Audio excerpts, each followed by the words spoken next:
Quote, on where the sidewalk ends, comma, the lip of the white shark-toothed moon, comma, so bright, comma, the white shark-toothed moon, quote. Or talking about writing about a future where everyone will be too blind to read it. That's what we used to call dramatic irony. I think now they call it a spoiler alert. It went something like that, I forgot. I hated the auto-capitalization, the auto-correction, the auto-erotic hypnotic suggestion, all the conventions that slowly tore the E. Cummings from me year after year, but fuck all that. It was death that did more of that, taking and replacing and erasing and embracing and reducing. Writing about death brings back my old handwriting about death as Cummings smiles in his grave, his young death winks at me from the bar.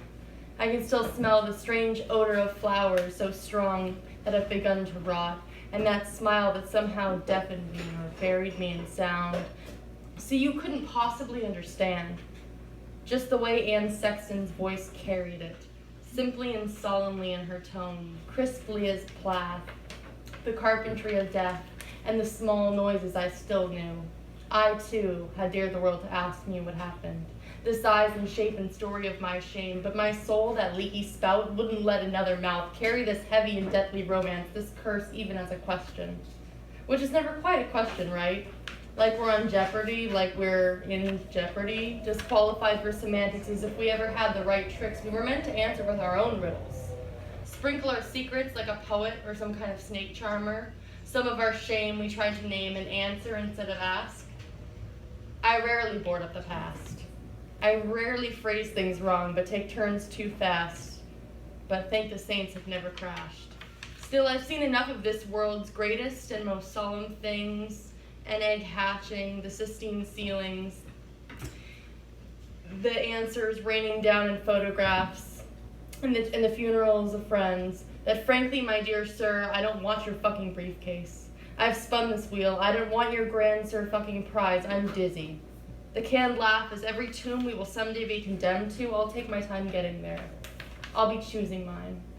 Since I can't choose who or what will be my ride, some have already arrived. We're quicker than the silly and wild-hearted wolves like me. Some go so late and slowly they never even notice.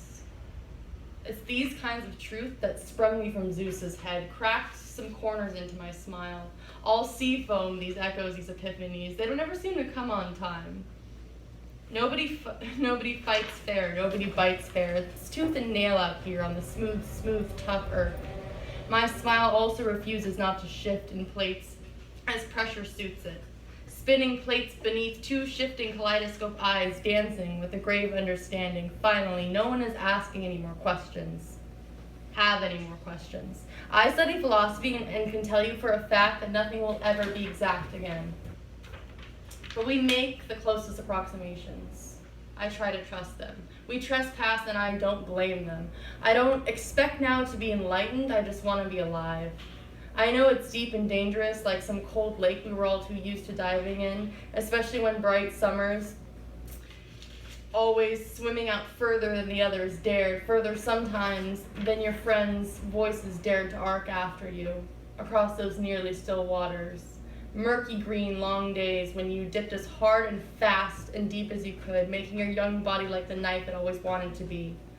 A newly tall blade of tall summer grass slicing into those freezing green depths you'd always feared before but found strange comfort in and found darker, much darker than you'd imagined possible in the middle of the day and impossibly cold. You understood things like that, those dangers, and the desire to go too far. You remember the handful of times that near blind you'd surface underneath the bobbing dock, nearly suffocate as your limbs felt a strange, slimy, slippery kiss you haven't felt before or since. But no, the hallway corners, the paradoxes, the breathless pursuit of buses, happinesses, and BART trains. That feeling has never left my skin, no matter how many summers or strangers have kissed it with salt. No matter how many cold metal turnstiles I pressed against my hip bones. Thanks.